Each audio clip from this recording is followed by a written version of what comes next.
आज का जो टॉपिक है वो है लवणता। बहुत इंपॉर्टेंट टॉपिक है, आसान भी है और भारी भी है। आसान इन द सेंस जो जनरली तुम पढ़े हुए हो या जो जनरली पढ़ाए जाते हैं वो यहीं पे 3-4 पॉइंट उठा के बता देंगे, खत्म हो जाएगा लवणता। लेकिन हम लोग थोड़े से अच्छे से पढ़ेंगे इसको, क्योंकि एग्जाम में थोड़े डीप भी यहाँ से सवाल पूछे जा रहे हैं। 2-3 सवाल तो हर जगह मिल जाता है, उसके अलावा ये सब जो चीजें हैं ये सब बिना अच्छे से पढ़े तुम नहीं कर पाओगे। इसलिए ये टॉपिक हल्का भी है, ये टॉपिक भारी भी है। हल्का जो शुरुआत का 4-5 क्वेश्चन है वो हल्का लगेगा, फिर थोड़ा सा और डीप जाएंगे तो भारी लगेगा, लेकिन पढ़ेंगे हम लोग पूरा चीज, क्योंकि सभी से प्रश्न पूछे जा रहे हैं और पूछे जाएंगे। ठीक है, लवणता के बारे में थोड़ा बहुत तो सब जान ही रहे हो। क्या जानते हो लवणता के बारे में? जल में जो नमक है, हमारे घर में जो पानी आता है ये तो अंडरग्राउंड वाटर है और ये शुद्ध पानी है, ठीक है। लेकिन जो समुद्री जल है उसमें नमक मिला हुआ है। क्या मिला हुआ है? नमक। इसलिए उसको खारा पानी कहते हैं, या समुद्री पानी का अर्थ ही हम लोग यही समझते हैं, पानी कैसा होगा? खारा। अगर जनरली तुम कहीं के पानी को बोल दोगे ये समुद्री पानी है, तो उसमें 99.9% चांस है लोग यही समझेंगे वो पानी कैसा है, स्वाद में खारा है, क्योंकि समुद्र में नमक की मात्रा अधिक है। ठीक है, अब कैसे समुद्र तक नमक पहुंचता है, क्यों वो खारा है, ये सब भी हम लोग पढ़ेंगे। शुरुआत पहले ये करते हैं कि आखिर हमको पता कैसे चलता है कि कितना खारापन है। तो हम लोग नमक को मेजर करते हैं, समुद्र से पानी निकाले, ठीक है, उसके बाद उसको हम मेजर करके देखे, सुखा के देखे कि उसमें कितना नमक है, उसके हिसाब से फिर हम कंपेयर करते हैं। जैसे मान लो 1 किलो पानी निकाले, मतलब 1 लीटर पानी निकाले, उसको हम केजी में ही कन्वर्ट कर देते हैं, 1000 ग्राम पर हम काउंट करते हैं। किस पर करते हैं? 1000 ग्राम। अगर हम 1 लीटर पानी निकाले, उसको एवापोरेट कर दिए, तो सूख के थोड़ा बहुत नमक बचेगा, तो जितना नमक बचा अपॉन जितना पानी हम लिए थे इंटू 1000 कर देंगे, तो हमारा जो आंसर निकला वही है उसकी लवणता। क्या है? लवणता। तो एक बहुत बार पूछे गए सवाल है कि लवणता का जो गणना होता है वह किस पर होता है? तो समुद्री जल के प्रत्येक 1000 ग्राम पर। किस पर होता है? प्रत्येक 1000 ग्राम। अब कैसे देगा तुमको ऑप्शन में? प्रत्येक 100 ग्राम पर, प्रत्येक 1000 ग्राम पर, प्रत्येक और भी कुछ दे सकता है, 10 लीटर पर ऐसे करके, या 1000 लीटर पर ऐसे करके कुछ भी दे सकता है। तो याद रखोगे समुद्री जल की लवणता को निकालने के लिए दो ही में तुमको कंफ्यूजन होगा, 100 और 1000 में। तो याद रखना ये केजी का चर्चा हो रहा है, लीटर का चर्चा हो रहा है, इसलिए 1000 ग्राम आएगा। इसीलिए हम लोग याद रखेंगे कि समुद्री जल की लवणता की गणना के लिए हम लोग क्या बेसिक रखते हैं? बेस रखते हैं 1000 ग्राम, यानी प्रत्येक 1000 ग्राम कितना नमक है, इसी को हम कह देंगे उसका लवणता। इसीलिए जब लवणता को मेजर करते हैं तो हमेशा किसमें करते हैं? प्रति 1000 में। किसमें करते हैं? प्रति 1000। इसीलिए किसी किताब में कहीं पे भी तुमको लिखा हुआ मिल जाए कि इसकी लवणता 35% है, ज्यादातर चांस है कि वो गलती से लिखा है, उसकी लवणता 35% नहीं बल्कि ये होगा। ठीक है, यानी 2 जीरो नीचे होगा, जो कि हो गया प्रति 1000। क्या हो गया? प्रति 1000। प्रतिशत ये हुआ और ये हुआ प्रति 1000। तो थोड़ा सा ही अंतर है, तुमको लग रहा होगा कि इसमें क्या एक बिंदा का ही तो अंतर है, बिंदा के अंतर से बहुत कुछ हो जाता है। ठीक है, अगर इसको प्रतिशत में बदलोगे तो यहाँ पे एक पॉइंट आ जाएगा। क्या हो जाएगा? 3.5। क्या आ जाएगा? 3.5। सोचो कहाँ 35 और कहाँ कितना आ गया? 3.5। इसीलिए बोले कि थोड़ा सा ही तुमको अंतर नजर आएगा, पर अंतर वो बहुत बड़ा हो जाता है। इसलिए हम लोग सीखेंगे सही से। अब ये चीज एग्जामिनर को भी पता चल गया कि बच्चा जो इधर उधर से पढ़ा हुआ होता है उसको ये नहीं पता आता है, इसलिए एग्जाम में एसएससी पूछ ली 2022 या 23 का क्वेश्चन है, पलट के देख लेना।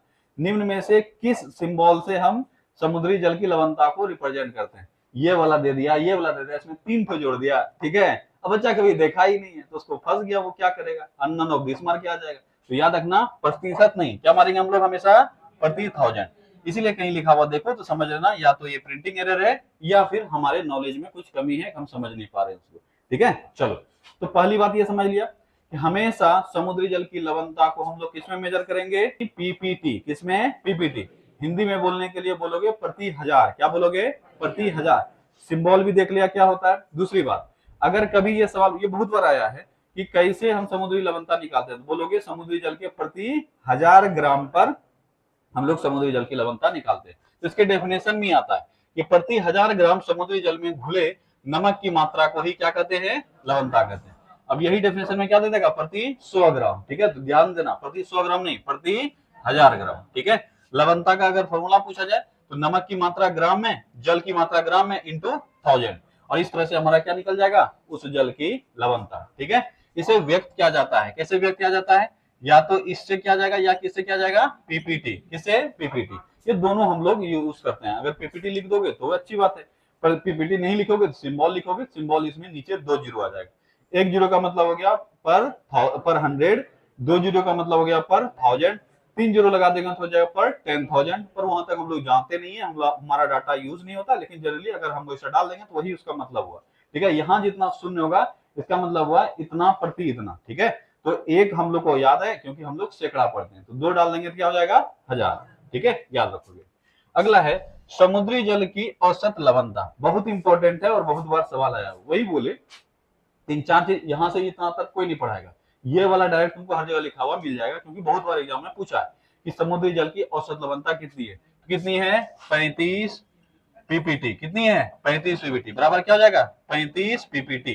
ठीक है, या तो ये लिखोगे या क्या बोलोगे, 35 पीपीटी। ठीक है, दोनों एक ही चीज हो गया। प्रतिशत में लिखोगे तो क्या हो जाएगा, 3.5।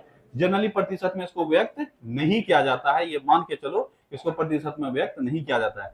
अगर कभी एग्जाम में आ गया तो हम लोग उसी हिसाब से देखेंगे, एक पॉइंट उसमें और आगे बढ़ा देंगे तो हो जाएगा क्या बोलते हो, प्रतिशत। ठीक है, जनरली इसको प्रतिशत में व्यक्त नहीं किया जाता है, या तो ऐसे या ऐसे, और इसी को गलती से लिख देते हैं हम लोग प्रतिशत। याद रखना, समुद्री जल का औसत लवणता कितना है, 35। कितना है, 35।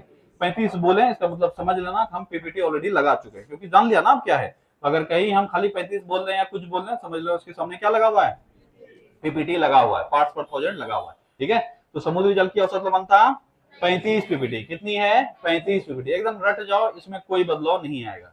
लेकिन क्या पूरे समुद्र में एक ही जैसा लवणता है क्या, आंसर है नहीं। उत्तरी गोलार्ध में, दक्षिणी गोलार्ध में लवणता का अंतर है, हर एक समुद्र में लवणता का अंतर है, पर यह है औसत लवणता। क्या है, औसत लवणता। औसत लवणता कितना है, 35 पीपीटी। ठीक है, अगर पूछा जाए उत्तरी गोलार्ध में, तो उत्तरी गोलार्ध में 35 पीपीटी ही है। कितना है, 35 पीपीटी। लेकिन दक्षिणी गोलार्ध में है 34 पीपीटी। अब बोलोगे इतना बारीक अंतर हम लोग को करना है क्या। अगर खासकर पूछ लिया कि उत्तरी गोलार्ध में क्या लवणता है, दक्षिणी गोलार्ध में क्या लवणता है, तब अंतर आएगा, नहीं तब बाकी कहीं कोई अंतर नहीं आता है। कई बार तो तुम्हारा जो अभी महासागर वाला बताएंगे इसमें भी पूछ लेता है, और ऑप्शन में क्या देता है बताते हैं ऑप्शन, 35, 70, 20, 21। अब आंसर क्या होगा, चाहे कोई भी दिया हो, कोई भी, अगर कोई भी महासागर दिया हो तो आंसर क्या मार के आओगे, 35। लेकिन अगर उसको खासकर जानना है तब तुमको जो लिखाएंगे वो याद रखना पड़ेगा। और एग्जाम में 2 से बहुत बार सवाल आ चुका है, एक है हिंद महासागर और एक है अटलांटिक महासागर, इसकी लवणता कितनी है। तो बहुत अच्छे से याद रखना, ये सबसे अच्छे सवाल बनते हैं और बच्चा जनरली गलती करता है, इसलिए अच्छे से याद रखोगे। तो समुद्री जल की औसत लवणता कितनी है, 35 पीपीटी। उत्तरी गोलार्ध में 35 पीपीटी है, लेकिन दक्षिणी गोलार्ध में ये थोड़ा कम है, 34 पीपीटी। ठीक है, अगर पूछा जाए कि महासागरों की लवणता का क्रम क्या है, यानी सबसे अधिक लवणता किसकी है और सबसे कम लवणता क्या है। अभी तो महासागर पढ़ा रहे थे वहां भी चर्चा किए थे कि सबसे अधिक लवणता किसकी है, अटलांटिक की, और सबसे कम लवणता किसकी है, आर्कटिक की। सबसे अधिक किसकी, अटलांटिक की, सबसे कम किसकी, आर्कटिक की।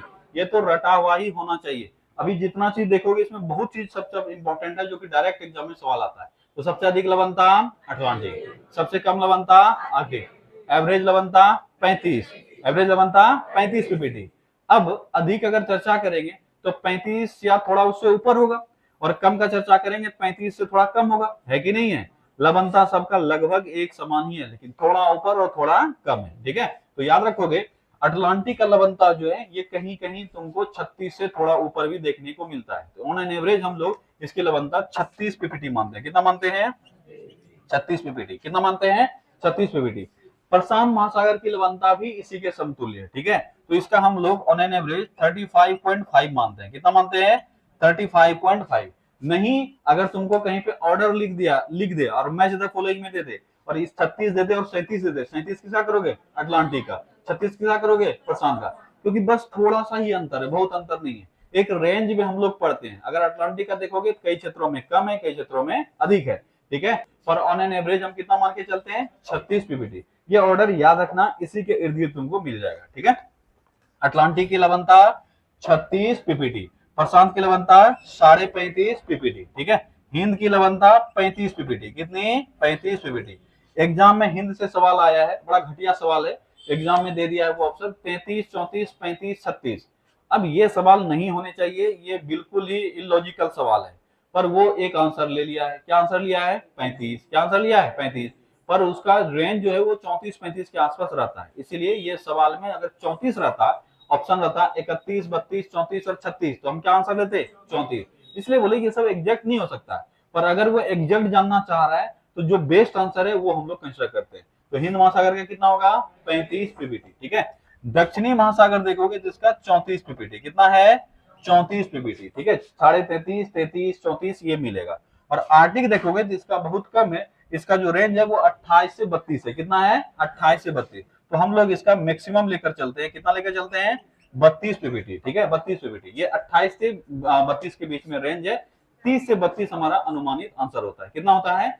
30 से 32। या तो 30 दे देगा, या 31 दे देगा, या 32 दे देगा। और ये तुमको याद रखना है, अटलांटिक का, हिंद का, आर्टिक का बहुत बार एग्जाम में पूछा है। ये दो तो बहुत बार रिपीट हुआ है, अटलांटिक और हिंद का। फिर से रिपीट करते हैं।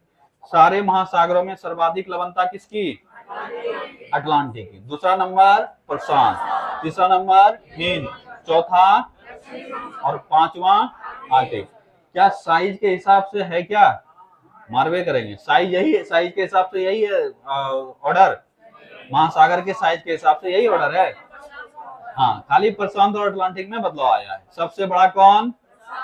दूसरा नंबर, तीसरा नंबर, चौथा नंबर, पांचवा। क्या ये रटने के बाद याद है कि याद हो गया है? अब पूछेंगे कभी भी बोल दोगे, सोया वरेगा उठा के पूछेंगे बोल दोगे, ठीक है। तो याद रखना लवणता में थोड़ा बदलता है, दो प्रथम दो, बाकी सब वही है, ठीक है। तो लवणता में सबसे अधिक लवणता अटलांटिक की, उसके बाद प्रशांत, उसके बाद हिंद, उसके बाद दक्षिणी, उसके बाद आर्टिक। आर्टिक की लवणता सबसे कम है। अच्छा, हिंद, प्रशांत और अटलांटिक इसकी लवणता लगभग समान है। क्या है? लगभग समान है, मतलब हल्का फुल्का अंतर है। इस हल्के फुल्के में सबसे ऊपर आ जाता है अटलांटिक, उसके बाद प्रशांत, उसके बाद हिंद। यानी मोटा मोटी 0.5 हो सकता है, कहीं अंतर, कहीं एक अंतर हो सकता है, इस तरह से। लेकिन आर्टिक का देखोगे तो आर्टिक में थोड़ा सा ज्यादा अंतर आता है, इसलिए क्योंकि आर्टिक बताए थे ये कुछ महीनों के लिए जम जाता है, फिर कुछ महीनों के लिए पिघलता है। तो जो बर्फ है उस बर्फ की लवणता होती है कम। बर्फ क्या होती है? कम। तो बर्फ जब पिघलेगा तो पानी का लवणता बढ़ेगा घटेगा? पानी का लवणता घटेगा। बर्फ जब पिघलेगा तो पानी का लवणता क्या होगा? घटेगा। इस कारण से जब बर्फ पिघलता है तो आर्टिक का लवणता क्या होता है? घट जाता है। इसीलिए सबसे कम जनरली हमको जो लवणता मिलता है वो कहाँ मिलता है? आर्टिक महासागर से। अब देखो इससे रिलेटेड तुमको एक और चीज बताए हुए कि पूर्वी ग्रीनलैंड की जो जलधारा है, पूर्वी ग्रीनलैंड की जलधारा बताए थे कि सारे जलधाराओं में सबसे कम लवणता किसकी है? पूर्वी ग्रीनलैंड की जलधारा। याद आ रहा है? क्यों? क्योंकि उसका स्रोत कहां से निकलता है? आर्कटिक महासागर। चीजें बहुत डिफिकल्ट नहीं होती है, अगर तुम रेगुलर रहोगे और अच्छे से सुनोगे तो बहुत सारा चीज तुमको धीरे धीरे याद होता चला जाएगा। ऐसा नहीं हर चीज रटना पड़ता है।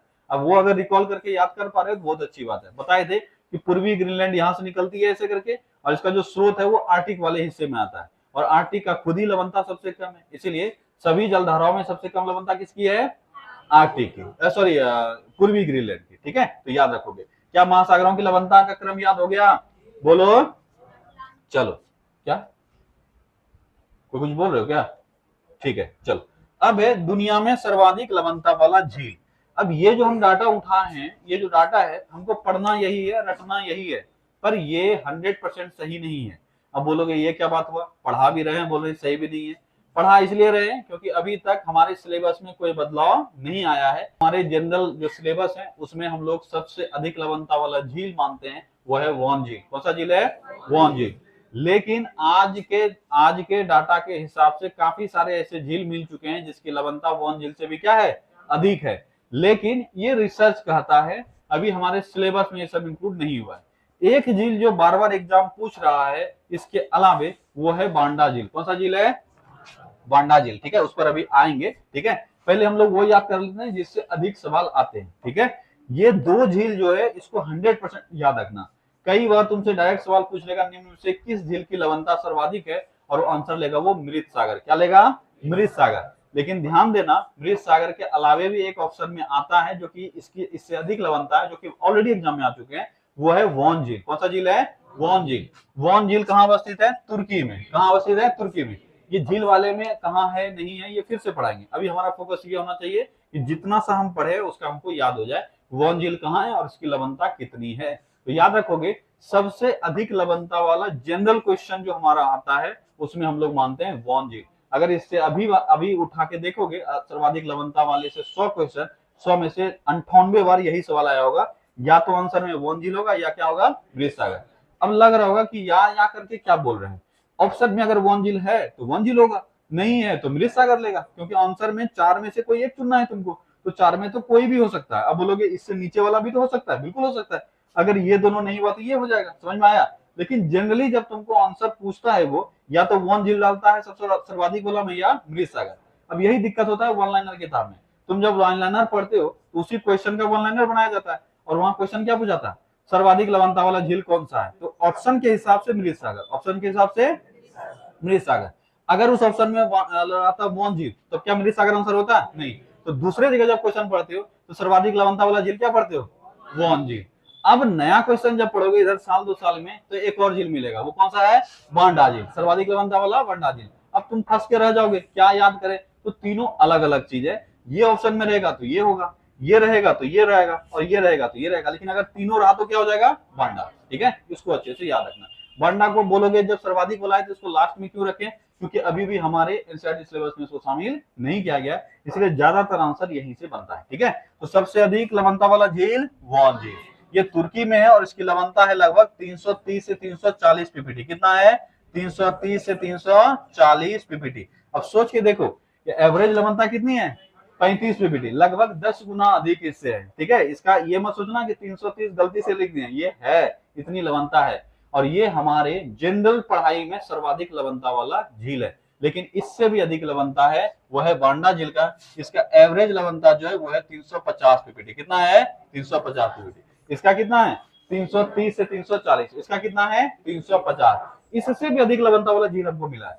ये साइंटिफिक रिसर्च है, जो हम लोग रिसर्च कर रहे हैं, रिसर्च डाटा पब्लिश होता है उससे हम लोग निकाल लेते हैं, पर जब तक एग्जाम में कोई चीज पॉपुलर ना हो जाए तब तक हम लोग उसको बहुत ज्यादा तवज्जो नहीं देते हैं। तुम्हारे नोट्स में सब शामिल किए हुए हैं, लेकिन हमको पढ़ने के लिए वो उस चीज पर फोकस अधिक करना है जिससे एग्जाम में सवाल आता है।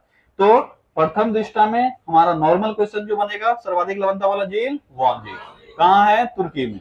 कितना है, 330 से 340 पीपीटी। अगर ये नहीं है तो होगा मृत सागर। क्या होगा, मृत सागर।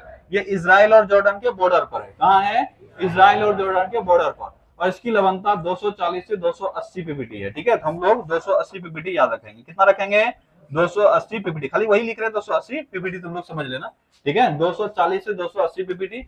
इसके बाद तीसरा जो है ये है ग्रेट सॉल्ट लेक। कौन सा है, ग्रेट सॉल्ट लेक। कहाँ वसित है, यूएस में। ग्रेट सॉल्ट लेक कहाँ है, यूएस में, और इसकी लवणता कितनी है, 220 पीपीटी। कितनी है, 220 पीपीटी। कितनी है, 220 पीपीटी। ये तीन है जो कि पढ़ने के रिस्पेक्ट में हमको पढ़ना है कि सबसे अधिक लवणता वाला झील है। लेकिन हम फिर रिपीट करते हैं, ये ऑलरेडी एग्जाम में आ चुका है। ठीक है, सर्वाधिक लवणता वाला झील, उसमें वॉन झील भी लिया है, ग्रेट सॉल्ट लेक भी है, बांडा झील भी लिया है, और कोई इधर से कोई एक ऑप्शन उठा के ले लिया होगा, तो वहां सर वो क्या लिया होगा, बांडा झील। और ये पूछा हुआ सवाल है रिसेंट किसी एग्जाम का, इसीलिए हम बोल रहे हैं कि जितना पढ़ा रहे हैं इसको इत्मीनान से पढ़ना। लेकिन अभी भी जो कॉमन क्वेश्चन है उसमें ये नहीं मिलेगा, उसमें क्या मिलेगा, या तो वॉन झील या मृत सागर। हमको सब तरीके से तैयार होकर रहना है, जो तुमको पूछना है पूछो, तो वो मृत सागर वाला आंसर है मृत सागर मार देंगे, वॉन झील वाला है तो वॉन झील मारेंगे। लेकिन अगर वांडा दे दिया, क्योंकि ये बच्चा को पढ़ा हुआ भी नहीं है वांडा, ठीक है, ये तो अभी रिसेंट एग्जाम में आ रहा है, इसलिए जो पढ़ता है प्रीवियस ईयर उसको पता होगा। तो वांडा झील कहाँ है, अंटार्कटिका में। कहाँ है, और इसकी लवणता कितनी है, 350 पीपीटी। और नॉर्मली सेंस में ये सबसे अधिक मिलता है, और ये पॉपुलर नाम भी आज के डेट में हो चुका है। इससे अधिक वाले भी है, पर उस पर भी हम फोकस नहीं करेंगे। ठीक है, अब लिखे हैं कुछ अन्य प्रमुख झील हैं, उसकी लवणता भी याद रखना है। अब इसको बहुत अधिक तवज्जो नहीं देना है प्रथम दृष्टा में, लेकिन हाँ हम लोग प्रयास करेंगे। अच्छे एग्जाम में इससे सवाल आए हुए, कई बार तुमको 2-3 झील दे देगा, पूछेगा लवणता के क्रम में सजाएं। ठीक है, अब ये सब सवाल जब आता है तो ये काफी डिफिकल्ट सवाल हो जाता है। उसी सवाल की तैयारी के लिए हम तुमको ये पढ़ा रहे हैं। अगर बहुत बेसिक स्तर का पढ़ाई करना है तो उसमें सिर्फ ये दोनों याद रखना, और बाकी याद नहीं भी रखोगे चलेगा। लेकिन थोड़े अच्छे स्तर पे पढ़ाई करना है तब ये 3, ये 4, ये 4 हो गया। इसके अलावा ये सब पढ़ने का प्रयास करोगे, मोटा मोटी दिमाग में याद रखने का प्रयास करोगे। कौन कौन सा, भूमध्य सागर, लाल सागर, कैस्पियन सागर और काला सागर। इसमें से ये बहुत सारे और भी हैं, ऐसा नहीं है, लेकिन ये 4 बहुत पॉपुलर नाम है। इसलिए जब भी तुमको देगा, अगर ये इतना सा याद रहता है तो लवणता वाले फील्ड में सोचो लगभग 99% क्वेश्चन तुम कर लोगे। 1% का गारंटी हम नहीं ले सकते हैं, क्योंकि और भी कोई झील डाल सकता है, लेकिन इसके अलावा अगर झील कोई डालता है तो तुम्हारा 3 तो तुम कम से कम तुम्हारा पढ़ा लिखा होगा। मैच द फॉलोइंग क्वेश्चन ऐसे ही बनता है, पता है ना। मैच द फॉलोइंग क्वेश्चन जो पढ़ने वाला बच्चा है वो 100, अगर 100 मैच द फॉलोइंग उसको आएगा तो भी वो 90 से ऊपर बना लेगा, क्योंकि पता है उसको कि 4 में से 2 कम से कम ऐसा होगा जो जानकारी वाला है, अगर नहीं है तो वो 10 क्वेश्चन में आ जाएगा। लेकिन मैक्सिमम क्वेश्चन में कम से कम 2 ऐसा होता है जो तुम्हारा जानकारी वाला है, और 2 ऐसा होगा जो इसको तुम जानते नहीं हो, और 2 के सहारे तुम कर सकते हो, थोड़ा दिमाग लगाकर। ठीक है, चलो तो क्या क्या याद रखना है हमको, भूमध्य सागर का, लाल सागर का, कैस्पियन सागर का, और कौन सा सागर है, काला सागर। ठीक है, चलो भूमध्य सागर की लवणता कितनी है, 38 से 40। ठीक है, 38 से 40। ठीक है, भूमध्य सागर का 38 से 40 पीपीटी। ठीक है, लाल सागर का लवणता अगर बोले तो 36 से 40 या 36 से 41, कितना है, 36 से 41। ठीक है, 36 से 41 पीपीटी। ठीक है, अगर कैस्पियन सागर का पूछे, ये बहुत बार पूछा है, कैस्पियन सागर से और काला सागर से, ये दोनों का लवणता से 2 क्वेश्चन पूछता है। अभी आते हैं क्या पूछता है। कैस्पियन सागर का औसत लवणता 12.5 है, क्या है, 12 है। ठीक है, 12 या 12.5 होगा। ठीक है, और काला सागर का अगर औसत लवणता पूछे तो 17-18, यही है ना, 17-18 पीपीटी। कितना है, 17-18 पीपीटी। अब काला सागर का लवणता होना चाहिए था ज्यादा, अभी आएंगे जब वापस उस पर क्वेश्चन पे आएंगे तब वो सब डिस्कस करेंगे। अभी सिर्फ इसका एक पॉइंट तुम लिखना, काला सागर से क्वेश्चन पूछा जाता है कि काला सागर की लवणता कम क्यों है, इस तरह का सवाल आएगा। ठीक है, तो एक पॉइंट उसका ऐड कर लेना तुम। ठीक है, कि काला सागर की लवणता, काला सागर की लवणता कम होने का कारण है, काला सागर की लवणता कम होने का कारण है डेन्यूब,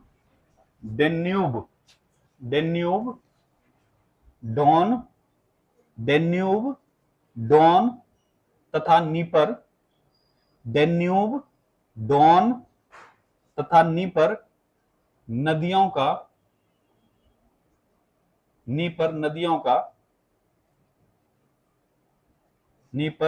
का इसमें मिलना।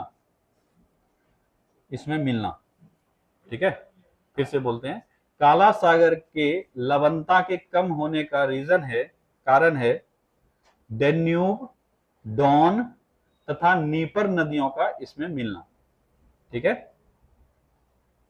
डॉन, डेन्यूब, डॉन तथा नीपर नदी का इसमें मिलना। अब ध्यान से याद रखोगे एक पॉइंट। ठीक है, अभी बहुत सारा चीज पढ़ना बाकी है, तो जब लास्ट पहुंच जाओगे तब तुमको पता चल जाएगा। ये क्वेश्चन है, इसी के बारे में हम कहा बताएं, है तो ये सबका रीजन। अगर कहीं पर किसी भी क्षेत्र में नदी आकर मिल रही है तो नदी में पानी जो है वो है मीठा, क्या है, मीठा, और उस जगह का क्षेत्र का पानी है नमकीन। कैसा है, नमकीन। तो नमकीन पानी में मीठा पानी मिलाओगे तो नमकीन कम होगा कि बढ़ेगा, नमकीन कम होगा। तो ऑब्वियस है, जहां पे अधिक नदी का जल मिलेगा वहां का पानी कम नमकीन होगा, है कि नहीं है। इसीलिए आखिर बहुत सारे ऐसे झील हो सकते हैं जिससे सवाल ये पूछा सकता है कि इसके नमकीनपन कम होने का कारण क्या है। तो ऑप्शन देखोगे, यहाँ से हम सारा रीजन बताएं, इसमें से जो तुम्हारा ऑप्शन मैच करता हुआ दिखेगा वो मार दोगे। लेकिन इससे एक अलग क्वेश्चन पूछ लेता है, अगर ये पूछा कि बता दो काला सागर की लवणता कम होने का रीजन क्या है, तो आंसर ऑप्शन में रहेगा कि नदियों का मिलना, फलाना ढकाना, इस तरह का चीज, तो वहां तो मार दोगे नदियों का मिलना। पर अगर पूछ लिया कि किन नदियों के मिलने से, तो आंसर याद रखोगे 3 नदी यहाँ पे आके मिलती है। कौन कौन सी नदी, डेन्यूब, डॉन और नीपर नदी। डेन्यूब, डॉन और नीपर नदी ये आकर काला सागर में मिल जाती है, जिस वजह से काला सागर का लवणता जो होना चाहिए था बहुत अधिक, वो क्या हो जाता है, कम। ये इसी का याद रखना है, सबका याद नहीं रखना है, जो पॉपुलर चीजें हैं उसी को हम लोग पढ़ेंगे। ठीक है, फिर से रिपीट करते हैं। भूमध्य सागर की लवणता 38 से 40, लाल सागर की लवणता 36 से 41, कैस्पियन सागर की लवणता औसतन 12। अब इसमें एक और पॉइंट याद रखोगे, ये औसत सब में इंक्लूड तो नहीं किए पर इसमें किए। इसका मतलब ये हुआ कि ये जो कैस्पियन सागर है इसका अलग अलग क्षेत्र में लवणता अलग अलग है, और अगर सर्वाधिक लवणता पूछा जाए इसके पूर्वी भाग में अवस्थित झील में, कहाँ है, पूर्वी भाग। ये एक सवाल भी आया हुआ है कि कैस्पियन सागर का कौन सा भाग सर्वाधिक लवणता वाला क्षेत्र है, कौन सा भाग, पूर्वी भाग। तो इसके पूर्वी भाग का प्रवेश द्वार कहलाने वाला काराबोगास गोल, ये गोल काराबोगास गोल जो है ये एक छोटा सा झील है, कैस्पियन सागर में भी छोटा छोटा क्षेत्र है। तो ये जो पूर्वी क्षेत्र है उसका नाम है काराबोगास गोल। क्या नाम है, काराबोगास गोल। और इसकी लवणता लगभग 200 पीपीटी के आसपास है। कितना है? 200 पीपीटी। कितना है? 200 पीपीटी। याद रखोगे कैस्पियन सागर का औसत लवणता तो 12 है, ठीक है, लेकिन इसका सबसे अधिक लवणता वाला भाग कौन सा है? पूर्वी भाग, जिसका औसत जिसका लवणता जो है वो है 170 से 200 पीपीटी के बीच में, ठीक है। अब सोचो कहां 12 और कहां 200। क्या इससे सवाल बन सकता है कि नहीं बनता है? यही बनता है, क्योंकि एवरेज से बहुत अधिक अगर कोई चीज हो गया तो वो खास हो जाता है। नॉर्मल हाइट देखोगे तो 5.5 फीट ये नॉर्मल हाइट है। 6 फीट तक हुआ इंसान तो कोई नहीं देखा, लेकिन 8 फीट हुआ तो उसको सब देखने जाएगा, अरे देखें कैसा लंबू हुआ है, ठीक है। वही चीज है, जब हद से ज्यादा कुछ हो जाता है नॉर्मल ट्रेंड से हटके तो वो सवाल बनते हैं। तो सबसे सवाल नहीं पूछेगा क्या रीजन है, नहीं है, लेकिन ये दो अच्छे से याद रखना। किसका किसका? कैस्पियन सागर का और काला सागर। काला सागर की लवणता कम होने का रीजन क्या है? डेन्यूब, डॉन और नीपर नदी का इसमें मिलना, ठीक है। कैस्पियन सागर के किस भाग की लवणता अधिक है? पूर्वी भाग की। औसत लवणता कितनी है? 12 पीपीटी, लेकिन पूर्वी भाग की लवणता कितनी हो सकती है? 200 पीपीटी, जो कि एवरेज से बहुत अधिक है, ठीक है। चलो अभी तक जितना हम लोग पढ़े हैं सबको फिर से रिपीट करते हैं। झील वाले में सबसे अधिक लवणता सामान्य क्वेश्चन में किसका रहेगा? वॉन झील। किसका रहेगा? वॉन झील। कितना पीपीटी? 330 से 340 पीपीटी के बीच में जो आंसर रहेगा मार देना, ठीक है। इसके बाद मृत सागर 280, इसके बाद ग्रेट सॉल्ट लेक 220। ये अच्छे से याद रखोगे। पर एक सवाल में और इंक्लूड हो सकता है, वो है बांडा सागर। कौन सा है? बांडा झील। बांडा झील कहाँ है? अंटार्कटिका में, और इसका कितना बनता है? 350 पीपीटी। इसके अलावे कुछ अन्य प्रमुख सागर हैं जिसको हमको याद रखना है, जैसे कि भूमध्य सागर, लाल सागर, कैस्पियन सागर और काला सागर। इसमें से भूमध्य सागर का 38 से 40, लाल सागर का 36 से 41, कैस्पियन सागर का औसतन 12, ठीक है। और इसके पूर्वी भाग का सबसे अधिक लवणता है, उसका नाम क्या है?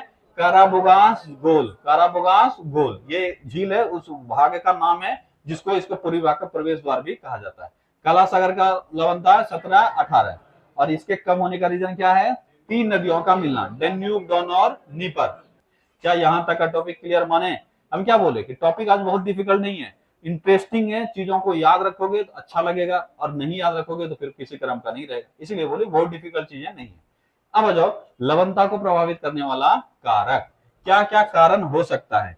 सामान्य रूप से तुम जितने कारक सोच सकते हो सभी कारक हो सकते हैं, जो कि पानी से किसी चीज को खींच सकता है या पानी में कुछ चीज ऐड कर सकता है। समझना, समुद्र का जल है, इसकी लवणता अगर बढ़ रही है, इसका मतलब पानी का जो क्या बोल सकते हो मोटापन है वो अभी क्या होता जाएगा? बढ़ता जाएगा, तभी तो लवणता बढ़ेगा। तो क्या क्या रीजन हो सकता है जो पानी को और डाइल्यूट करे, और क्या क्या रीजन हो सकता है जो पानी को और क्या बोल सकते हो कंसंट्रेट करे, ठीक है। तो अगर पानी का वाष्पीकरण बढ़ रहा है, समझते जाना, एक एक पॉइंट तुम्हारे दिमाग में सब चीज है, इसको सिर्फ रिकॉल करना है। अगर वाष्पीकरण दर बढ़ेगा तो लवणता कम होगा कि ज्यादा होगा? हाँ, लवणता ज्यादा होगा। वाष्पीकरण का दर बढ़ेगा तो लवणता क्या हो जाएगा? ज्यादा। क्यों भैया? क्योंकि वाष्पीकरण हुआ, पानी निकल गया, नमक रह गया, पानी निकल गया, नमक रह गया। तो अगर पूछा जाए कि लवणता, बहुत इंपॉर्टेंट है, ध्यान देना, अगर पूछा जाए कि लवणता को बढ़ाने वाला सबसे प्रमुख कारक कौन है, बोलोगे वाष्पीकरण। सबसे प्रमुख कारण कौन है? वाष्पीकरण। लवणता को बढ़ाने वाला सबसे प्रमुख कारण कौन है? वाष्पीकरण। जितना अधिक वाष्पीकरण उतना अधिक लवणता। अच्छा, कई ऐसे फैक्टर हैं जो वाष्पीकरण को ही ट्रिगर करता है। किसको ट्रिगर करता है? वाष्पीकरण। तो वो सेकेंडरी फैक्टर हो जाएगा, लेकिन मुख्य रीजन क्या हो गया? वाष्पीकरण। तो वाष्पीकरण को मान लो कोई बढ़ा रहे, जैसे हवा चल रहा है, ठीक है, याद रखना, अगर हवा चल रहा है, चल रहा है, चल रही है, चल रही है, तो अगर हवा चल रही है, पवन चल रहा है, चल रही है, पवन चल रहा है, ठीक है, अगर हवा चल रही है, ठीक है, तो वाष्पीकरण का दर बढ़ेगा घटेगा? अगर हवा चल रही है इस क्षेत्र में, मान लो धूप है, वाष्पीकरण समझते हो ना क्या होता है? क्या होता है वाष्पीकरण? वाष्पीकरण नहीं जानते तुम लोग? देखो, ये है पतीला, ठीक है, बढ़िया पतीला है मेरा, ठीक है, इसमें पानी भरा हुआ है, ठीक है। अब इसका हो रहा है वाष्पीकरण। इसका मतलब जब इस पर धूप पड़ेगा या किसी भी कारण से ये गर्म हो जाएगा, तो ये गर्म होकर हल्का हो जाएगा और इससे वाष्प निकलने लगेगा। क्या निकलने लगेगा?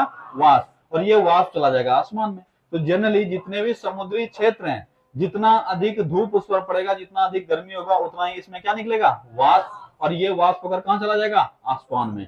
तो ये ही कहलाता है वाष्पीकरण। क्या कहलाता है? वाष्पीकरण, ठीक है। तो मान लो यहाँ पे बहुत अधिक धूप पड़ रहा है, बहुत अधिक धूप पड़ रहा है, इसका वाष्पीकरण अधिक होगा कि नहीं होगा? ठीक है। और वाष्पीकरण अगर अधिक हुआ तो क्या नमक भी जाता है ऊपर या खाली पानी जाता है ऊपर? तो याद रखना खाली पानी जाता है। अच्छा, कई बार तुमसे पूछा जाता है कि बताओ नमक वाले पानी से नमक को अलग करने के लिए किस विधि का प्रयोग करते हैं? किस विधि का? वाष्पीकरण विधि का। अब उसको चूल्हा पे रख देना, ठीक है, नहीं किसी को पता है तो एक्सपेरिमेंट करके देख लेना।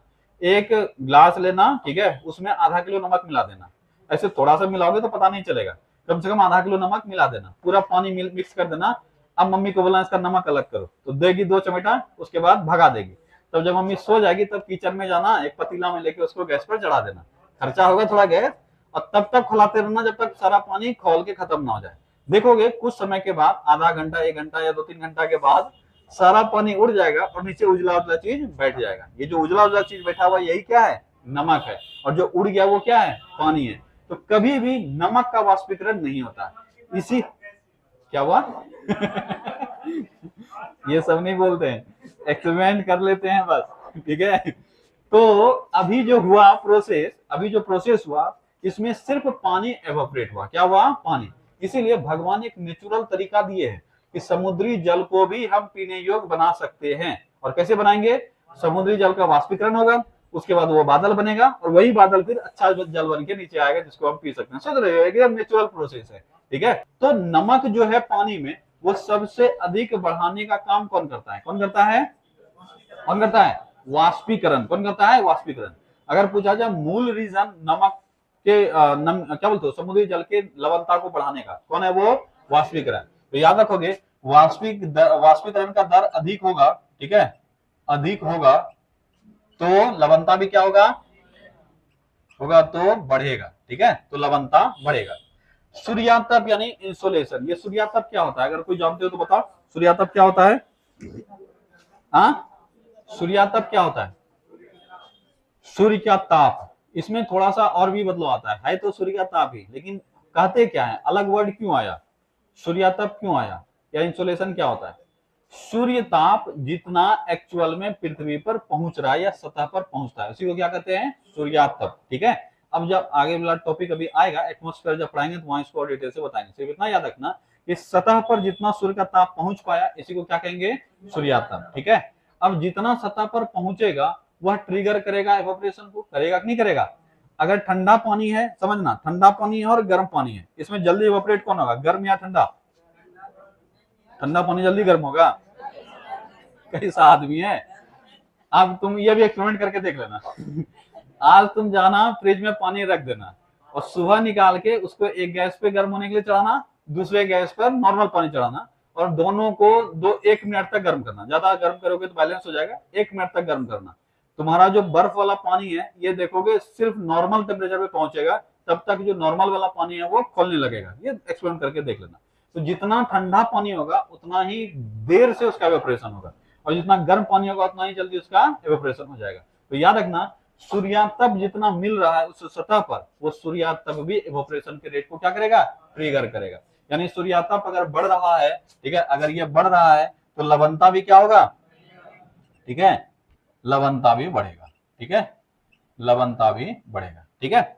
इसके बाद है वर्षण। अभी तो चर्चा किए थे कि वर्षण अगर अधिक हुआ तो वहां का लवणता क्या हो जाएगा? कम हो जाएगा, ठीक है। तो याद रखोगे वर्षण अगर अधिक होगा तो लवणता क्या होगा? लवणता कम हो जाएगा। नदी का जल लवणता बढ़ाएगा कम करेगा? तो नदी का जल लवणता क्या करेगा? लवणता कम करेगा। नदी का जल लवणता क्या करेगा? कम करेगा। क्यों नदी का जल लवणता कम क्यों करेगा? हाँ, नदी का जल लवणता कम क्यों करेगा? नदी का पानी मीठा होता है। अभी थोड़ा देर के बाद ही तुम्हारा दिमाग घूमेगा, ठीक है, अभी नहीं बोलेंगे, ये थोड़ा सा क्या बोल सकते हो, सस्पेंस है। अभी 10 मिनट बाद तुमको अपने बात पे स्टिक रहना पड़ेगा, ठीक है। अभी रुक जाओ, 10 मिनट बाद तुमको अपने बात पे स्टिक रहना पड़ेगा। हम अभी मान रहे हैं तुम्हारा बात कि नदी का जल लवणता क्या करेगा? कम करेगा, ठीक है। बस 10 मिनट रुक जाओ, उसके बाद बोला। इसके बाद है सागरीय हिम, यानी समुद्र के अंदर जो बर्फ वगैरह मौजूद है, बर्फ क्या करेगा? लवणता बढ़ाएगा घटाएगा? सागरीय हिम लवणता कम करेगा। बताए थे कि बर्फ की लवणता कम होती है, तो जब वो पिघलेगा तो पानी का लवणता क्या कर देगा? कम कर देगा, ठीक है। तो याद रखोगे सागरीय हिम भी लवणता को क्या करेगा? कम कर देगा, ठीक है। वायुदाब, अब ये अच्छा क्वेश्चन होता है वायुदाब का। वायुदाब लवणता बढ़ाएगा घटाएगा? वायुदाब अगर बढ़ रहा है तो पानी पे वजन बढ़ रहा है। याद करो 2 दिन पहले का क्लास, पानी पे वजन बढ़ रहा है, और पानी पे वजन बढ़ रहा है तो पानी का घनत्व भी क्या होगा, बढ़ने लगेगा। और पानी का अगर घनत्व बढ़ेगा उसके साथ उसका लवणता भी क्या होगा, बढ़ जाएगा। तो याद रखना, वायु दाब अगर बढ़ेगा, ठीक है, तो लवणता, ठीक है, लवणता बढ़ेगा। ठीक है, ये याद रखना। अब है समुद्री धाराएं। समुद्री धाराओं को याद रखोगे, गर्म जलधारा का लवणता अधिक होगा, ठीक है, अधिक होगा, और ठंडी जलधारा का लवणता कम होगा। ठीक है। अगला है प्रचलित पवने। पवन लवणता को बढ़ाएगा घटाएगा? अब पवन ट्रिगर करेगा वाष्पीकरण को। पवन ट्रिगर किसको करेगा? वाष्पीकरण।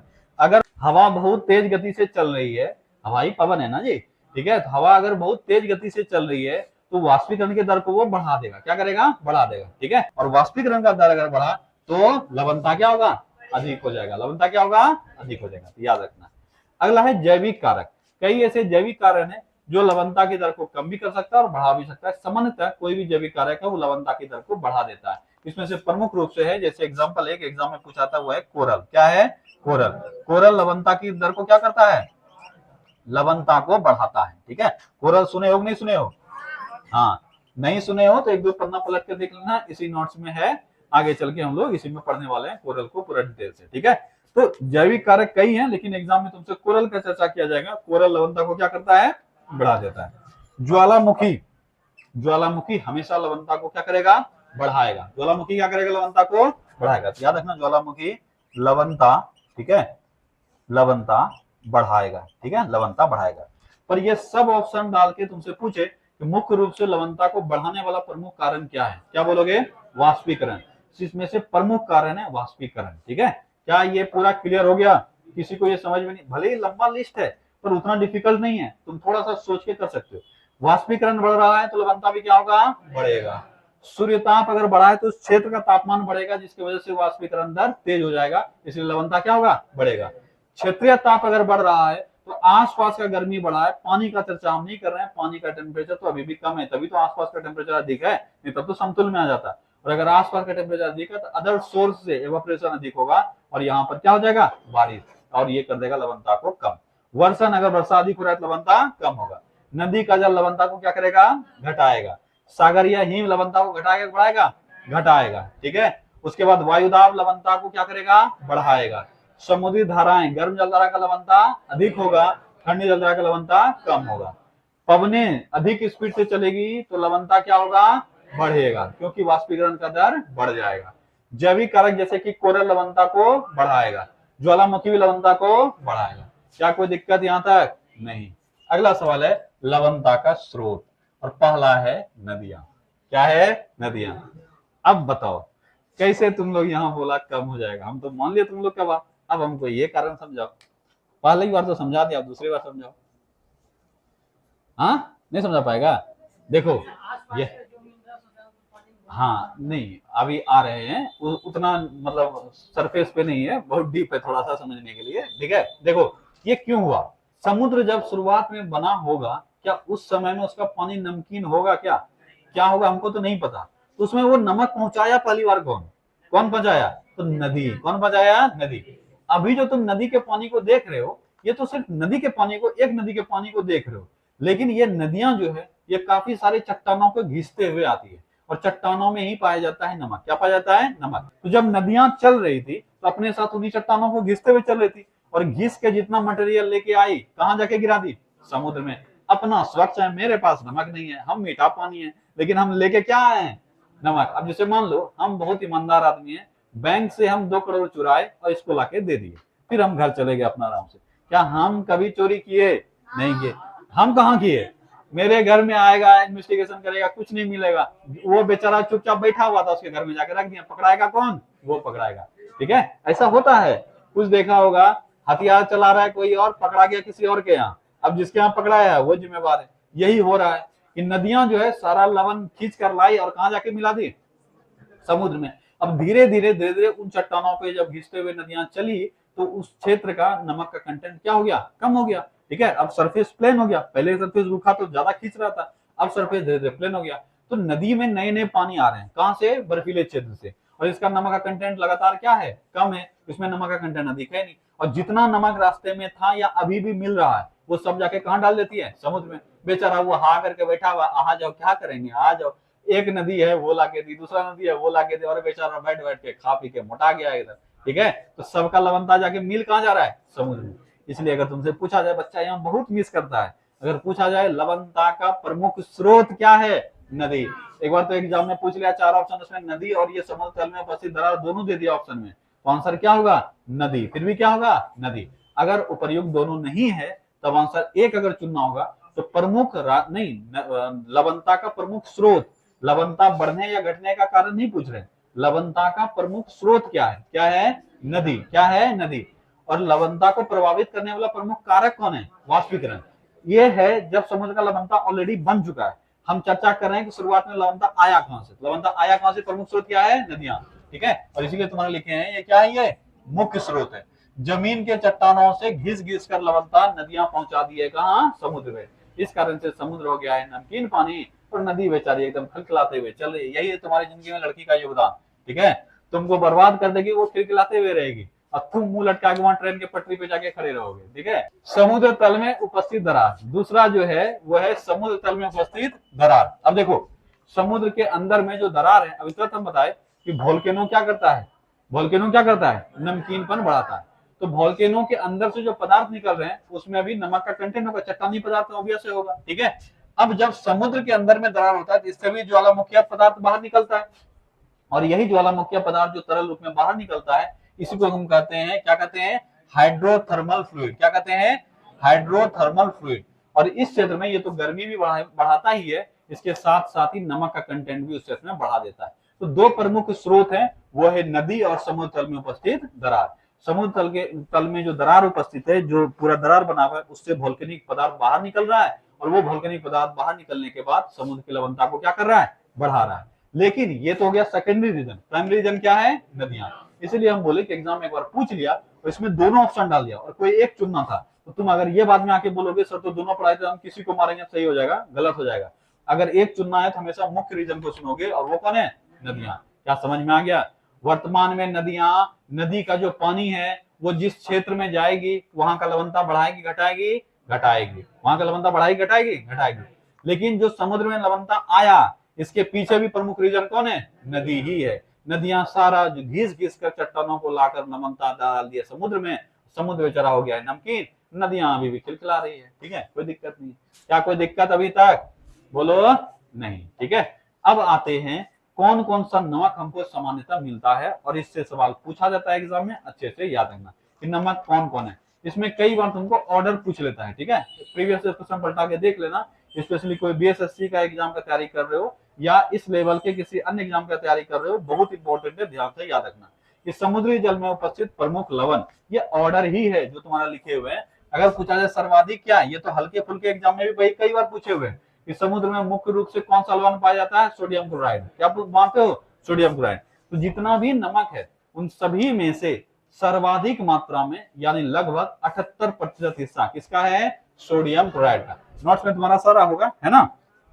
सोडियम क्लोराइड कितना है? 77.7। इसी को बोले कि मोटा मोटी कितना प्रतिशत है? 78%। तो एक बार सारा हम लोग देख लेते हैं, सबका रटना नहीं है, 2-3 ऊपर से अच्छे से याद रखना। अगर ऑर्डर भी दिया तो भी तुम सजा लोगे। ठीक है, तो सबसे अधिक कौन है? Sodium chloride. कितना? 77.7%। उसके बाद है मैग्नीशियम क्लोराइड। कितना है? 10.9%। इसके बाद है मैग्नीशियम सल्फेट। मैग्नीशियम सल्फेट कितना है? 4.7%। ठीक है, इसके बाद है पोटेशियम सल्फेट। कितना है? सॉरी, पोटेशियम सल्फेट नहीं, कैल्शियम सल्फेट। कैल्शियम सल्फेट कितना है? Calcium sulphate 3.6%। इसके बाद है पोटेशियम सल्फेट। कितना? 2.5%। इसके बाद है कैल्शियम कार्बोनेट। ये कितना है? ये सब बहुत कम है, 0.3%। कैल्शियम कार्बोनेट कितना है? 0.3%। मैग्नीशियम ब्रोमाइड कितना है? 0.2%। ठीक है, याद नहीं रखना है सबको, लेकिन कई बार एग्जाम में पूछा गया सजाने के लिए। इसमें से यहाँ 3 से कोई 2 उठा लेगा और इधर से कोई 2 ले सकता है। ठीक है, इसलिए हम लोग मोटा मोटी कोशिश करेंगे टॉप 3 को अच्छे से याद रखने। सबसे अधिक कौन है? Sodium chloride. कितना प्रतिशत? लगभग 78%। कितना प्रतिशत? 78%। मैग्नीशियम क्लोराइड कितना प्रतिशत? लगभग 11%। Magnesium chloride 11%। यही दो तो तुम्हारा पूरा दिया सब चीज। ठीक है, बाकी अब तो बहुत कम है। मैग्नीशियम सल्फेट कितना? 4.7%। क्या? उसके बाद कैल्शियम सल्फेट कितना है 3.6%। उसके बाद पोटासियम सल्फेट कितना 2.5%। ठीक है, उसके बाद है कैल्शियम कार्बोनेट 0.3%। उसके बाद कौन है मैग्नीशियम ब्रोमाइड 0.2%। फिर से रिपीट करते हैं, टॉप 3 ही याद रखना है तुमको फिलहाल। सोडियम क्लोराइड 78%, मैग्नीशियम क्लोराइड 11% और मैग्नीशियम सल्फेट 4.5% यानी 4.7%। इसमें से ये 3 अगर याद हो गया तो मोटा मोटी काम चल जाएगा। फिर से ऑर्डर रिपीट करो एक बार। सबसे ऊपर कैल्शियम सोडियम क्लोराइड, सबसे ऊपर सोडियम क्लोराइड लगभग 77.7%, magnesium chloride 10.9%, magnesium sulphate 4.7%, calcium sulphate 3.6%, potassium sulphate 2.5%, calcium carbonate 0.3%, magnesium chromide bromide 0.2%। मोटा मोटी याद क्या रखना है, टॉप 3 कौन कौन सा, सोडियम क्लोराइड, मैग्नीशियम क्लोराइड, उसके बाद मैग्नीशियम सल्फेट, ये 3 याद रखना। सोडियम क्लोराइड कितना 78%, मैग्नीशियम क्लोराइड कितना 11%, उसके बाद मैग्नीशियम सल्फेट कितना 4.5% या 4.7%। ये याद रखोगे बाकी सब काम चल जाएगा। पहली बार में बहुत ज्यादा दिमाग पे लोड नहीं देना, ये तीनों याद रख लेना। ठीक है, अब है लवणता का अक्षांशीय विस्तार और ऊर्ध्वाधर विस्तार। अब ये थोड़ा सा डिफिकल्ट हो जाता है, अच्छे एग्जाम में यहाँ से क्वेश्चन बनते हैं। 2 सवाल तो ऐसे हैं जो बहुत बार एग्जाम में रिपीट हुआ है कि सबसे कम लवणता कहाँ मिलेगी और सबसे अधिक लवणता कहाँ मिलेगी। इसको दोनों को अच्छे से याद रखना, बहुत बार ये एग्जाम में आया है। अभी तुरंत हम लोग चर्चा किए थे कि सबसे अधिक लवणता और सबसे कम लवणता में अगर चर्चा किया जाए तो सबसे कम लवणता हमको वहां पे मिलती है जहां पे नदी सबसे अधिक आकर मिलेगी। ठीक है, उस क्षेत्र में। अब यहीं पे कंफ्यूजन भी शुरू हो जाता है कि हमको सबसे कम लवणता वहां देखने को मिलता है जहां पे सबसे अधिक तापमान है। और अभी हम लोग चर्चा किए थे कि तापमान अगर बढ़ेगा तो लवणता क्या होगा, बढ़ेगा। तापमान अगर बढ़ेगा तो लवणता क्या होगा, बढ़ेगा। पर दिक्कत ये है, याद ये रखना है तुमको कि लवणता ही सिर्फ एक चीज नहीं है वहां, मतलब पानी एक ही जगह पे सिर्फ तापमान ही नहीं बढ़ रहा है, बल्कि तापमान बढ़ने के साथ साथ वर्षा भी क्या हो रहा है, बढ़ रहा है। और यहाँ का पानी है, इस पानी का जो वाष्पीकरण हुआ वो तो हुआ ही हुआ, इर्द गिर्द वाले क्षेत्रों से जो वाष्पीकरण हुआ और वाष्पीकरण होकर यहाँ पे वर्षा भी अधिक हुआ। तो जितना वाष्पीकृत होता है, समझना, जितना पानी वाष्पीकृत होता है उससे अधिक उस क्षेत्र में क्या हो जाता है, वर्षा। यानी अगर पहले से 5 किलो नमक था, वाष्पीकरण होने के बाद 7 किलो नमक हो जाएगा। क्या हो जाएगा, 7 किलो। लेकिन वर्षा इतना अधिक हो जाएगा कि नमक वापस हो जाएगा 4.5 किलो। समझ में आया। इसलिए भूमध्य रेखा पर जहां टेम्परेचर सबसे अधिक है वहीं पे सबसे कम लवणता है। ठीक है, ये हो गया ना थोड़ा सा खेला, यही होता है। ये केमिस्ट्री में जितना चैप्टर है सब में एक्सेप्शन होता है। क्या होता है, एक्सेप्शन। और जहां पे भी केमिकल का फंडा होगा वहां पे एक्सेप्शन जरूरी है। ठीक है, अब नॉर्मल ट्रेंड से हम क्या भी बोले कि एक चीज पढ़ के सिर्फ तुम तय नहीं कर सकते। जैसे कोई बच्चा मैथ में बहुत तेज है, वो एग्जाम क्वालिफाई कर जाएगा, इसका कोई गारंटी नहीं है। और हम तो कह सकते हैं कि 90% चांस है वो एग्जाम किसी भी एग्जाम को क्वालिफाई नहीं कर पाएगा। अब ये दुख होगा जिसको लगता होगा हम तो बहुत तेज हैं, नहीं क्या होगा क्वालिफाई आज तक एग्जाम। किसी एक सब्जेक्ट में अगर तुम ब्रिलियंट हो, तुमको ओवरऑल सारे सब्जेक्ट पे कमांड रखना होगा, भले ही तुम्हारा मास्टरी किसी एक सब्जेक्ट में हो। अगर तुम किसी एक सब्जेक्ट, ऐसे भी कई छात्र हैं जो एक सब्जेक्ट में बहुत ब्रिलियंट है, यानी उसको 100 में 100 नंबर आ रहा है और दूसरे सब्जेक्ट में फेल कर रहा है, क्या लगता है वो कभी कोई एग्जाम निकाल पाएगा? नहीं निकाल पाएगा, क्योंकि वहां पे सभी सब्जेक्ट में क्या चाहिए, बैलेंस। अब हो सकता है तुम्हारा जो कमांडिंग चैप्टर है, कमांडिंग सब्जेक्ट है, उसमें तुम्हारा अधिक नंबर आएगा, लेकिन दूसरा एग्जाम में तुम फेल कर जाओगे। ऐसे काफी लोग देखने को मिले जो एक सब्जेक्ट में पास कर रहा है, दूसरा सब्जेक्ट में फेल कर रहा है। वैसे ही यहाँ पे किसी एक रीजन को लेकर तुम ओवरऑल चीजों को डिसाइड नहीं कर सकता है। याद रखना, सबसे कम लवणता वाला क्षेत्र अगर पूछा जाए, क्या याद रखोगे, भूमध्य रेखा। सबसे कम लवणता वाला क्षेत्र कौन सा है, भूमध्य रेखीय क्षेत्र। ठीक है, भूमध्य रेखीय क्षेत्र। ठीक है, भूमध्य रेखीय क्षेत्र सबसे कम लवणता वाला क्षेत्र, भूमध्य रेखीय क्षेत्र। बहुत बच्चा गलती करता है इसमें और बहुत बार पूछा भी गया है। याद रखना, भूमध्य रेखा से जैसे ऊपर जाएंगे शुरुआती दौर में लवणता बढ़ता हो जाएगा। क्या हो जाएगा, लवणता बढ़ेगा। और जब तक हम लोग मध्य अक्षांश तक नहीं पहुंच सकते, मध्य अक्षांश मतलब 40 डिग्री के आसपास पहुंचेंगे तो लवणता बढ़ता हुआ मिलेगा। उसके बाद लवणता क्या होने लगेगा, घटने लगेगा। यानी ध्रुवों पर भी लवणता क्या है, कम है। ध्रुवों पर भी लवणता क्या है, कम है। तो ध्रुवों के लवणता कम होने का तो रीजन सबको पता है। यही सोच के पूछ लेगा सबसे कम लवणता कहाँ है, मार दोगे ध्रुव। ठीक है, ध्रुव पे सबसे कम लवणता नहीं है। सबसे कम लवणता कहाँ है, भूमध्य रेखा पर। सबसे कम लवणता कहाँ है, भूमध्य रेखा। तो याद रखना, अगर भूमध्य रेखा से ऊपर जाएंगे तो लवणता क्या होगा, बढ़ेगा, लवणता क्या होगा, बढ़ेगा। और ये लगभग तुम्हारा 35 से 37 डिग्री के आसपास अधिकतम हो जाता है। अगर रेंज पूछेगा तो 20 से 40 है तुम्हारे नोट्स में भी। सर्वाधिक लवणता जो है 35 डिग्री पर है। कितना है, 35 डिग्री, ठीक है, 35 डिग्री। नहीं मिलेगा 35 तो 35 से 37 के बीच में जो मिलेगा वो मारना। तो सर्वाधिक लवणता कहाँ है, 35 डिग्री अक्षांश, 35 डिग्री अक्षांश। और रेंज अगर पूछेगा तो क्या हो जाएगा, 20 से 40, 20 से 40 डिग्री, ठीक है। तो याद रखोगे न्यूनतम लवणता भूमध्य रेखा पर, न्यूनतम लवणता भूमध्य रेखा, यानी अगर ये ग्लोब बनाते हो तो सबसे कम लवणता यहाँ भूमध्य रेखा पर। इससे ऊपर जाएंगे तो लवणता क्या होगा, बढ़ेगा। इससे नीचे जाएंगे तो लवणता क्या होगा, घटेगा। तो घटेगा, मार भी करेंगे, बढ़ेगा, दोनों गोलार्धों में बढ़ेगा। लेकिन ये बीच आते आते लवणता सर्वाधिक हो जाएगा और उसके बाद लवणता फिर क्या होने लगेगा, कम। यानी पूरा चीज अगर एक साथ बोले तो भूमध्य रेखा से ऊपर जाने पर मध्य अक्षांशों तक लवणता बढ़ेगा, उसके बाद लवणता फिर कम होने लगेगा। यही लिखे हैं तुम्हारा, ठीक है, कि भूमध्य रेखा से ऊपर या नीचे मध्य अक्षांशों तक लवणता क्या होता है, बढ़ता है, पर उसके बाद ध्रुव तक जाने पर लवणता क्या होता है, घटता है। इस चीज को अच्छे से याद रखना। इसीलिए सर्वाधिक लवणता जो वो 40 डिग्री के आसपास मिलता है। किसके आसपास मिलता है, 40 डिग्री के आसपास। 35 डिग्री अक्षांश जो है ये हमारा आंसर है। 35 से 37 के बीच में जो आंसर रहेगा मार देना, ठीक है। चलो, ये हो गया लवणता का अक्षांशीय विस्तार। क्या हो गया, अक्षांशीय विस्तार, ठीक है। ग्लोब पर अगर हम देखें तो अब है पानी का ऊर्ध्वाधर विस्तार। मतलब ये पानी है, अभी तक हम लोग चर्चा करते हैं सतह पर, अब कर रहे हैं पानी के अंदर का चर्चा। ये अगर पानी है तो पानी का ये गहराई, ये क्या कहलाएगा, गहराई। ऑब्वियस है ना, यहां तक पानी है तो बोलोगे पानी कितना गहरा है, तो बोलोगे इसको क्या बोलते हैं, भर गले तक, ठीक है। क्या बोलोगे, गले तक पानी, ये ना बोलते हो जी। यही हो गया पानी का गहराई। तो अभी तक जो हम लोग बात कर रहे थे ये क्षेत्रीय बात कर रहे थे, पानी का फैलाव कैसा है, कैसा लवणता है। अब हम लोग चर्चा कर रहे हैं गहराई में। इसी को कहा जाता है लवणता का ऊर्ध्वाधर वितरण। क्या कहा जाता है, ऊर्ध्वाधर वितरण।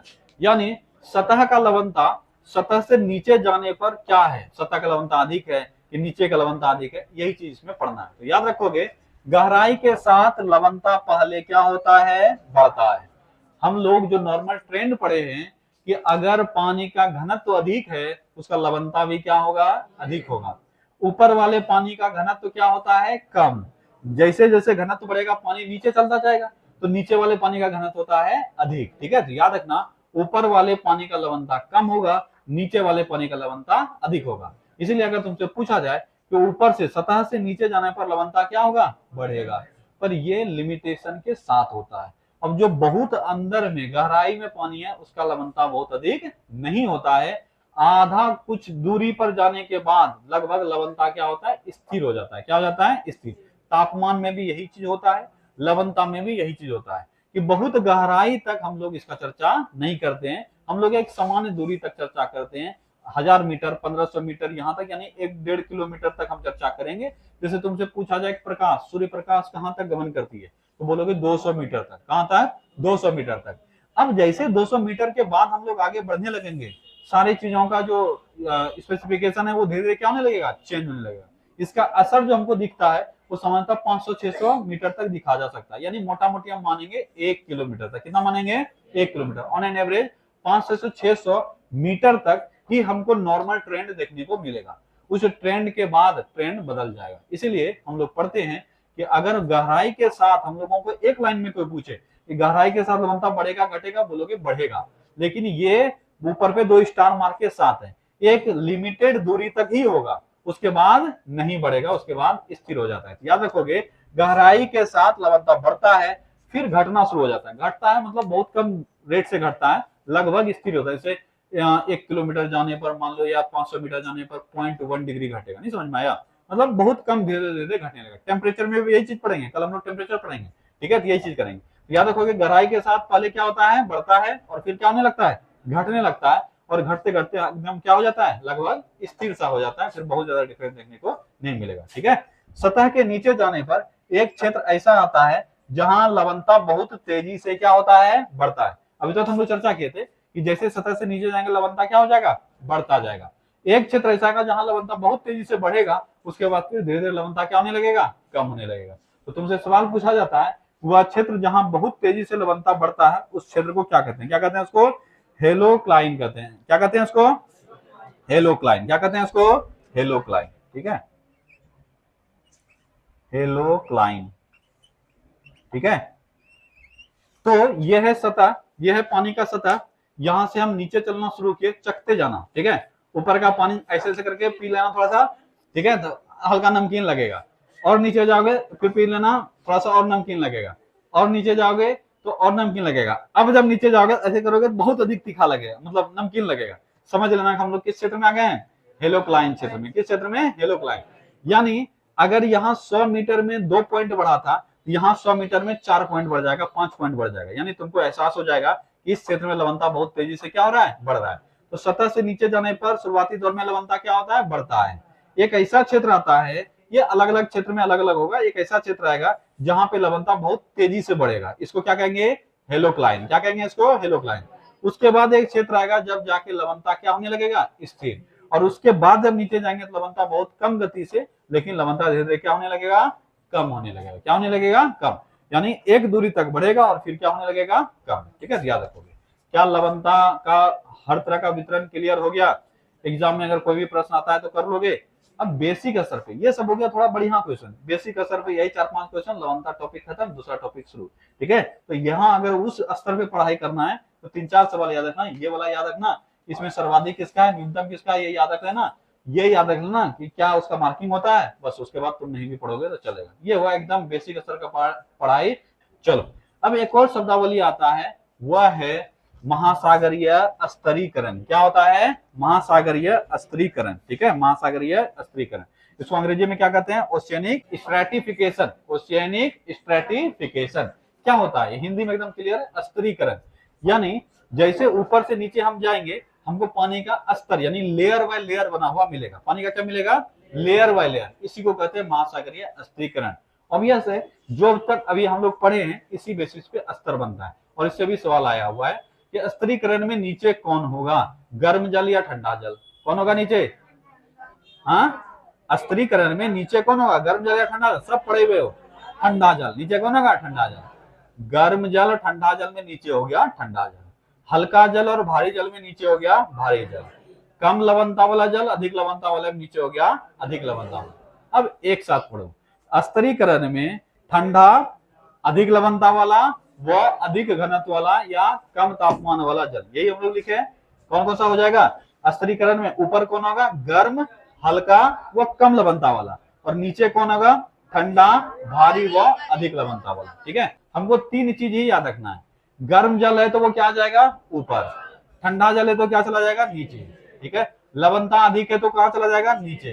लवणता कम है तो ऊपर। और अगर गर्म अधिक है तो वो हो जाएगा हल्का। क्या हो जाएगा, हल्का। और अगर ठंडा जल है तो हो जाएगा भारी। तो भारी जल कहां जाएगा, नीचे। हल्का जल कहां जाएगा, ऊपर। तो एक साथ क्या बोलेंगे, गर्म, हल्का व कम लवणता वाला जल ऊपर, ठंडा, भारी व अधिक लवणता वाला जल नीचे। इसी को हम क्या कहते हैं, समुद्री या महासागरीय स्तरीकरण। क्या कहते हैं, महासागरीय स्तरीकरण। तो महासागरीय स्तरीकरण। अब दूसरा क्वेश्चन, महासागरीय स्तरीकरण के एजेंट कौन कौन है? मैक्सिमम बच्चा को क्वेश्चन ही समझ में नहीं आता है। महासागरीय स्तरीकरण का एजेंट कौन कौन है? कौन कौन हो गया, टेम्परेचर, लवणता व उसका घनत्व। टेम्परेचर, लवणता व घनत्व। भारी हल्का का कम कम करता है घनत्व। तो महासागरीय स्तरीकरण का एजेंट कौन कौन हुआ या कारक कौन कौन हुआ, टेम्परेचर। दूसरा क्या हो गया, लवणता। और तीसरा क्या हो गया, घनत्व। अधिक घनत्व वाला जल क्या होगा, नीचे। कम घनत्व वाला जल ऊपर। क्या ये टॉपिक क्लियर हो गया? कहीं कोई ऐसा बिंदु जो समझ में तुमको नहीं आया हो? अब फिर से एक बार मुख्य बात हम रिपीट करते हैं। प्रतीक किसमें हम लोग लवणता को रिप्रेजेंट करते हैं, 1000 ग्राम में। लवणता का रिप्रेजेंटेशन कैसे होता है, पीपीटी, पार्ट्स पर 1000। और सिंबल में ऊपर 1 नीचे 2। ठीक है, समुद्र का नॉर्मल लवणता अगर पूछे तो कितना है, समान एवरेज लवणता 35 पीपीटी। कितना है, 35 पीपीटी। उत्तरी गोलार्ध में 35, दक्षिणी गोलार्ध में 34। ठीक है, पांचों महासागर का लवणता का क्रम, सबसे अधिक अटलांटिक, दूसरा प्रशांत, तीसरा हिंद, चौथा दक्षिणी और पांचवा आर्कटिक। क्लियर है? इसमें से अटलांटिक महासागर की लवणता कितनी है, लगभग 36 पीपीटी। और आर्कटिक की लवणता कितनी है, लगभग 32 पीपीटी। हिंद की लवणता कितनी है, 35 पीपीटी। ठीक है, अगर पूछा जाए सबसे अधिक लवणता वाला झील, वॉन झील, कहाँ है? तुर्की में। कितनी लवणता है? 330 से 340 पीपीटी। दूसरा क्रमांक पर कौन आएगा? मृत सागर। कहाँ है? यूएस, इजराइल और जॉर्डन के बॉर्डर पर। कितनी लवणता? 280 पीपीटी। तीसरा नंबर पे कौन हम पढ़ते हैं? कौन पढ़ते हैं? Salt lake. क्या पढ़ते हैं? Great salt lake. कहाँ है? यूएस में। कितना पीपीटी? 220 पीपीटी। पर अगर इस लिस्ट में बांडा को शामिल कर दें तो सबसे अधिक कौन हो जाएगा? बांडा। कहाँ है? अंटार्कटिका। कितना पीपीटी? 350 पीपीटी। भूमध्य सागर का कितना है? 38 से 40 पीपीटी। लाल सागर का 36 से 40 पीपीटी। कैस्पियन सागर का औसतन 12 पीपीटी और काला सागर का 17 से 18। एक क्वेश्चन पूछा जाता है, काला सागर का लवणता कम होने का रीजन क्या है? क्या है? डैन्यूब, डॉन और नेपर नदी का मिलना। ठीक है। लवणता को प्रभावित करने वाला कारक, पहला कारक, सबसे महत्वपूर्ण कारक, वाष्पीकरण। सभी कारकों में महत्वपूर्ण वाष्पीकरण, क्योंकि जितने कारक हैं वो अल्टीमेटली कहीं ना कहीं प्रभावित किसको करता है? वाष्पीकरण को। ठीक है, ये हो गया। वाष्पीकरण दर बढ़ेगा तो लवणता बढ़ेगा। सूर्य ताप बढ़ेगा तो लवणता बढ़ेगा। क्षेत्रीय ताप बढ़ेगा तो लवणता घटेगा। वर्षण बढ़ेगा तो लवणता घटेगा। नदी का जल बढ़ेगा तो लवणता घटेगा। वायुदाब बढ़ेगा तो लवणता बढ़ेगा। ठीक है। समुद्री धाराएं, गर्म जलधाराओं का लवणता अधिक, ठंडी जलधाराओं का लवणता कम। तो जिस क्षेत्र में गर्म जलधारा अधिक है वहां का लवणता क्या होगा? अधिक। और ठंडी जलधारा जहां आके मिल रही है, मतलब निकल नहीं रही है, मिल रही है, जैसे इधर से उधर जा रही है, उधर से इधर आ रही है, वो वाला, तो बीच वाला क्षेत्र जहां मिलेगी पानी से, वहां का लवणता क्या होने लगेगा? कम। ठीक है। प्रचलित पवने वाष्पीकरण दर को बढ़ाएगा घटाएगा? कोई भी पवन है, हवा है, वो वाष्पीकरण की दर को बढ़ाएगा, तो लवणता भी क्या हो जाएगा? बढ़ जाएगा। जैविक कारक जैसे कि कोरल लवणता को क्या करेगा? बढ़ाएगा। ज्वालामुखी लवणता को क्या करेगा? बढ़ाएगा। लवणता का प्रमुख स्रोत एक, नदियां। कैसे? चट्टानों को घिस कर। समुद्री तल में उपस्थित दरार भी एक स्रोत है जिससे निकलने वाला तरल पदार्थ जो क्या कहलाता है? Hydrothermal fluid. वो भी लवणता को क्या करेगा? बढ़ा देगा। ठीक है। समुद्री जल में उपस्थित नमकों में सबसे अधिक क्या है? सोडियम क्लोराइड, लगभग 78%। लवणता का अक्षांश विस्तार, सबसे कम लवणता भूमध्य रेखा पर, जो कि नॉर्मल हमको लगेगा नहीं, लेकिन याद रखना सबसे कम लवणता भूमध्य रेखा पर। भूमध्य रेखा से ऊपर जाएंगे तो लवणता क्या होगा? बढ़ेगा। कहां तक? मध्य अक्षांशों तक, लगभग 40 डिग्री तक बढ़ता हुआ मिलेगा। उसके बाद वापस ऊपर जाने पर घटता हुआ मिलेगा। और सर्वाधिक लवणता कहां पाया जाता है? 35 से 37 के मध्य। कहां पाया जाता है? 35। अगर एक लेना होगा तो 35 लेंगे, नहीं होगा तो जो 35-37 जो देगा वो मार देंगे। ठीक है। लवणता का ऊर्ध्वाधर विस्तार, मतलब पानी के गहराई में जाने पर लवणता क्या होती है? तो सतह का लवणता कम होता है, गहराई में जाने पर लवणता बढ़ती है। लेकिन क्या हमेशा हमेशा बढ़ते ही रहेगी? नहीं, एक खास दूरी तक बढ़ेगी, उसके बाद लवणता कम होने लगेगा। और इस खास दूरी में एक ऐसा क्षेत्र आएगा जहां बहुत तेजी से लवणता बढ़ेगा। इसको क्या कहेंगे? हेलोक्लाइन। क्या कहेंगे? हेलोक्लाइन।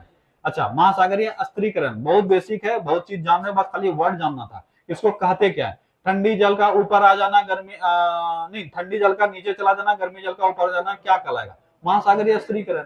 ठीक है। अधिक लवणता वाला जल का नीचे चला जाना और कम लवणता वाला जल का ऊपर आ जाना, क्या कहलाएगा? महासागरीय स्थिरीकरण। भारी जल का नीचे जाना, हल्का जल का ऊपर होना, क्या कहलाएगा? महासागरीय स्थिरीकरण। क्या पूरा टॉपिक क्लियर है?